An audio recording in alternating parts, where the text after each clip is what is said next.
Hello, everyone. This is Cole from the American Journal of Healthcare Strategy. I'm joined today by a physician assistant who does some very special work in implementation and execution, Matt Bowles. Matt, please introduce yourself. Okay. Hello, everyone. My name is Matt Bowles. I'm a physician assistant. I've been practicing for 20 years. Over the past 5 years, I've really become interested in APP implementation and utilization to the top of APP's license.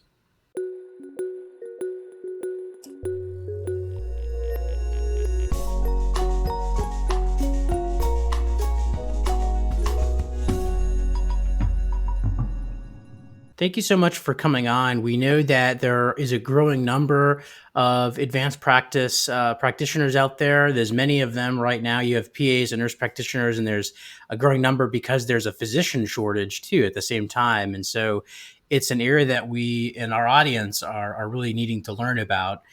I first want to ask, 20 years is a long time to be practicing. What first got you into this? Why did you decide to become a PA? You kind of got into it before it was really popularized, right? Right. Yeah. So, Cole, I started my career after I graduated from undergrad with a biology and chemistry degree and was also involved in emergency medical services. I knew I wanted to do something in medicine and further my career. So, physician assistant kind of came across my path. I was able to shadow several physician assistants where I grew up, and that kind of took off from there. And I knew that was exactly what I wanted to do.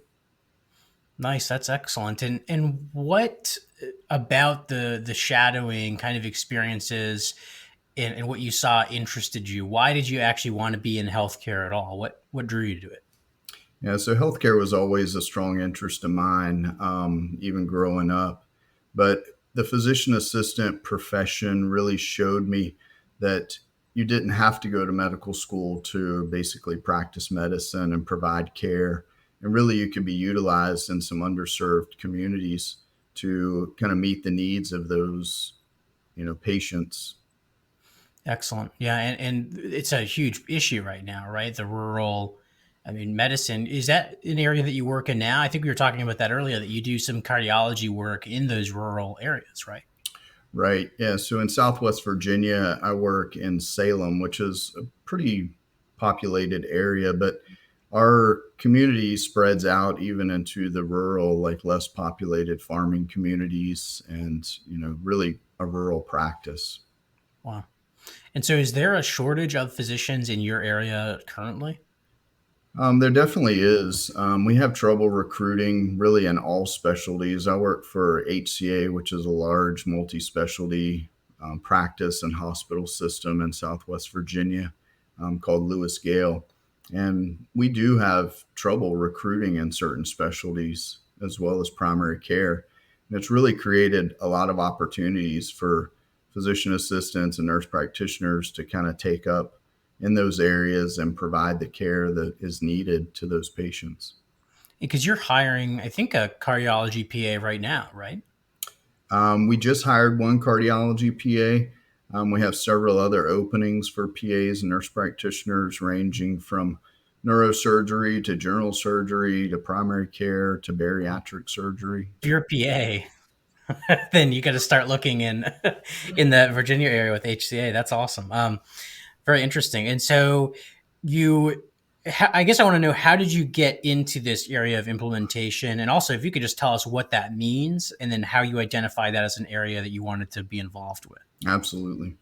And so, probably going back 7 or 8 years ago, the American Academy of Physician Assistants had kind of a subgroup that specialized in getting PAs involved in leadership, actually up in the administrative level, but still keeping their clinical responsibilities as well.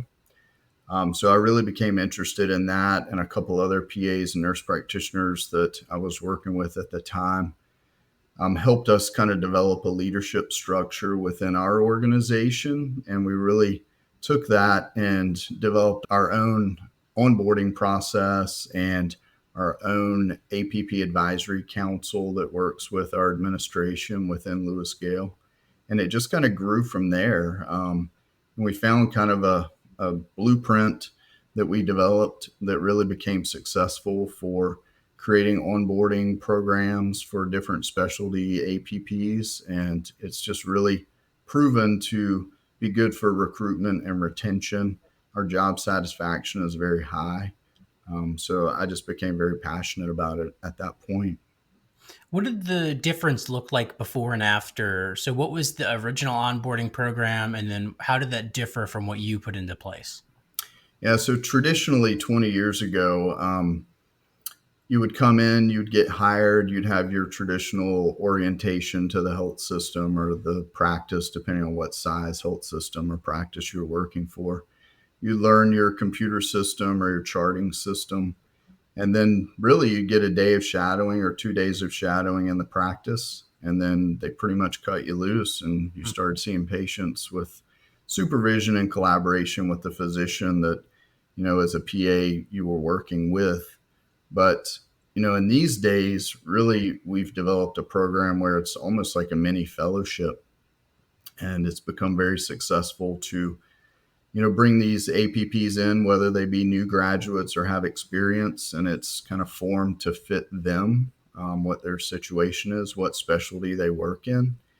They get assigned an APP mentor, and they basically learn the system of the practice and the health system, and they develop their own kind of practice within that, and they become comfortable and ramp up quicker and become more confident and efficient providers.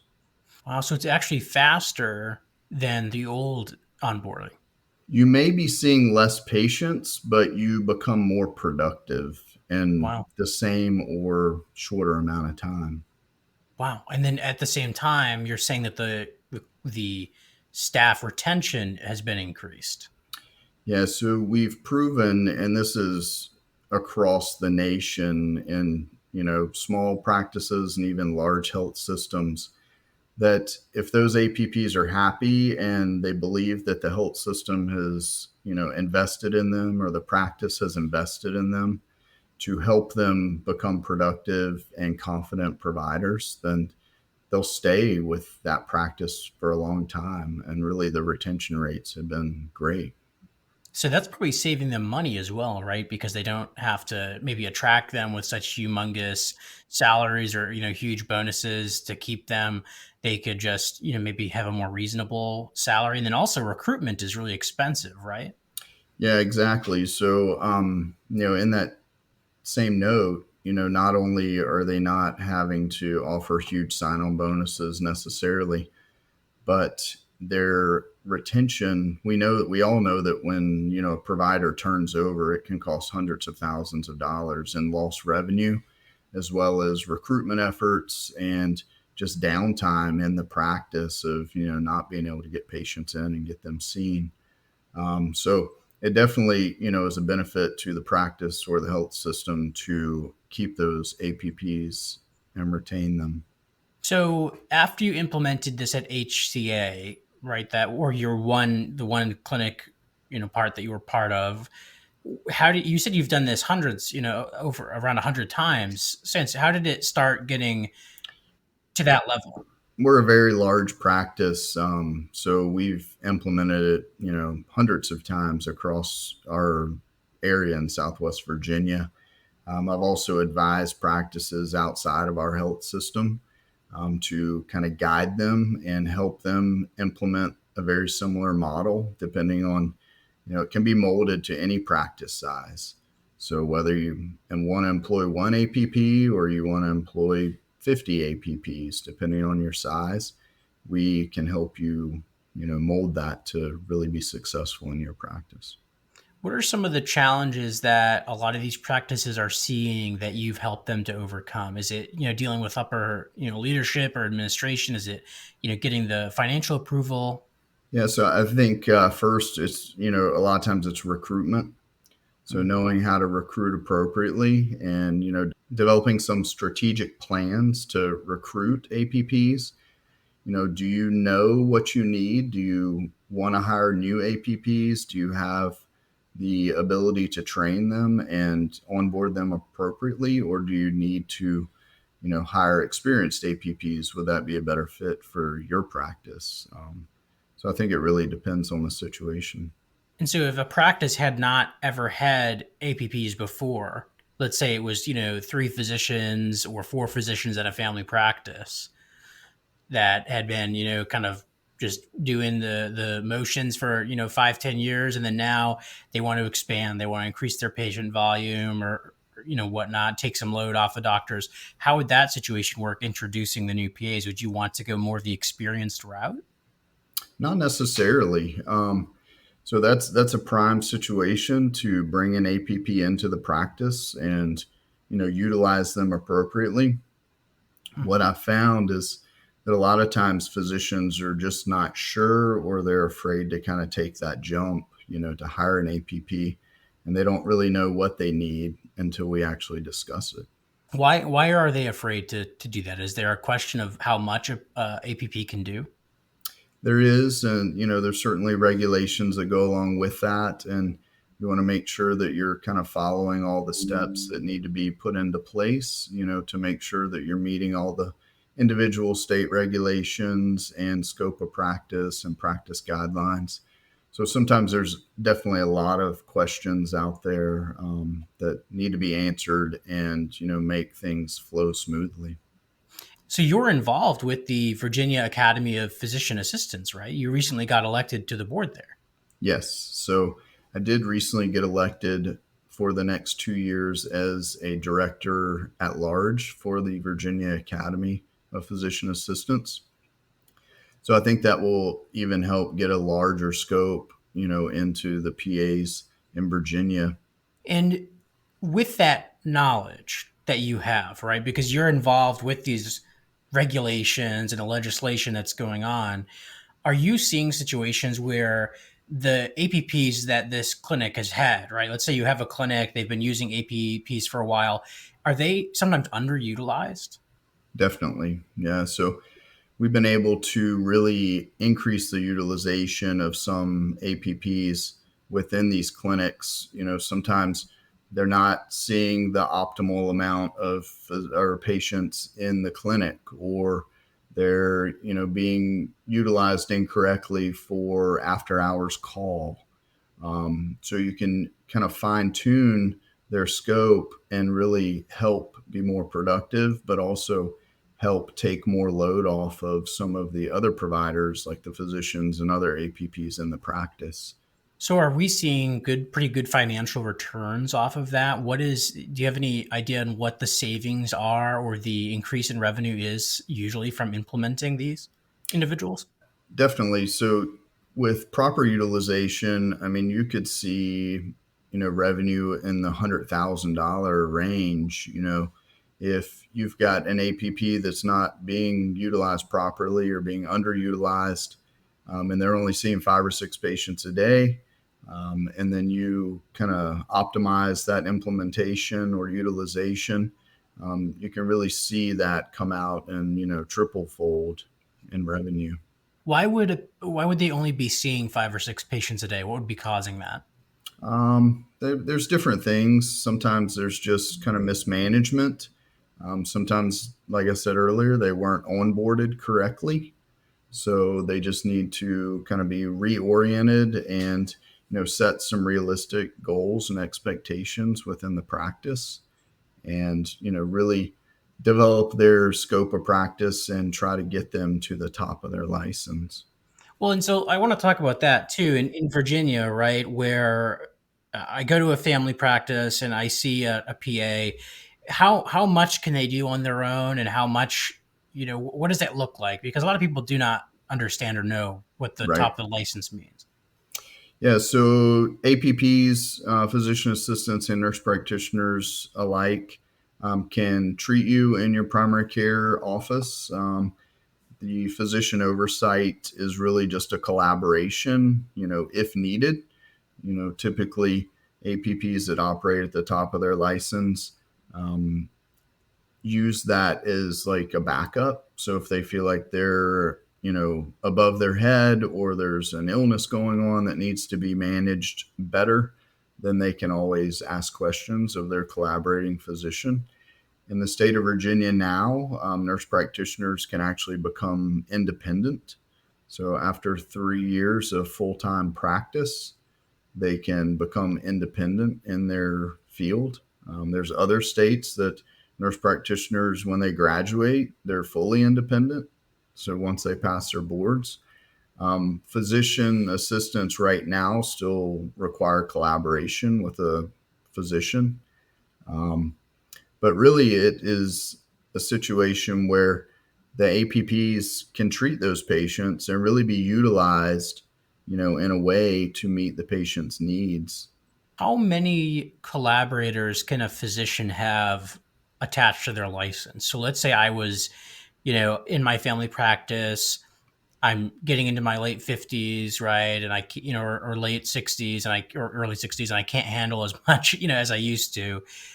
How many PAs nurse practitioners can I bring on to collaborate with me? Yeah, it really varies state to state, Cole. Some break it down on how many nurse practitioners can you have, collaborating, how many physician assistants. Some lump them together, but in most states, I would say it would average between 4 and 6. And how about Virginia? Virginia is 6. Okay, so I could essentially six times my volume, right? If I, or and it would really lessen the work off of me a lot if I Right. have a family practice. Yeah, and typically you can definitely increase your volume. I would maybe not say times 6, yourself, but there's a lot of times we like for the APPs to spend a little more time with the patients and, Okay. really have time to, sit down and talk to the patient and spend that extra time to make that connection. So you'll find that in a lot of practices, if the physician is on like a 15-minute time slot schedule per patient, the APPs may be more like 20 or 30 minutes per patient. So it's increasing the quality of care a lot of ways too. Then. Absolutely. So not only are you increasing your volume, but you're increasing your quality of care. And really, that's, benefit to the patient and the practice. And is that because it's more affordable? Is that why we're able to do that 30-minute? Yeah, absolutely. APP's salaries are not what physician salaries are, and they shouldn't be. I mean, physicians go to school for a really long time and have specialized education. So APPs are typically more cost effective and provide care more efficiently. Wow, that's very interesting. And so, how does that differ in the specialty world versus primary care? Is it still 30 minutes usually in the specialties, or is there even longer appointments in specialties? No, I think it really depends on which specialty you go to. So some specialties like hand surgery, you may be seeing a large volume of just post-op care. So patients that are coming in after surgery, that may only be like a 10-minute visit because you're just in there real quick, checking the incision, making sure the patient's not having any problems and that everything healed up okay. If you're doing women's health or any type of, really specialized care, you may actually be spending 45 minutes or an hour with each patient. And so it really requires a customized approach. And that's part of what you do, right? Is you go into these clinics, you talk with them, and you formulate this unique plan. Absolutely. Yeah. So really depending on the specialty, from primary care all the way to bariatric surgery, neurosurgery, hand surgery, women's health, we really can mold a program to fit, that specialty and that particular practice. That is really cool. I appreciate you coming on and sharing this with us. It's a very interesting kind of world of APP implementation. And I hope that we kind of continue to do this. It sounds like it's going to make care more accessible, but also cheaper. So that's awesome. Yeah, it really has been great. And it's really been a passion of mine to really get into the world of APP onboarding and implementation and utilization. And I think you'll see that, over the next coming years, it's going to continue to grow and grow. So we're gonna, link you down below. We're gonna have you, of course, on the LinkedIn page here. We encourage people to reach out to you or to use the link to look for the services and can get some advice as well. Hopefully, lots of people will be interested and will be able to increase the amount of APPs and the efficiency of the clinics. I look forward to it.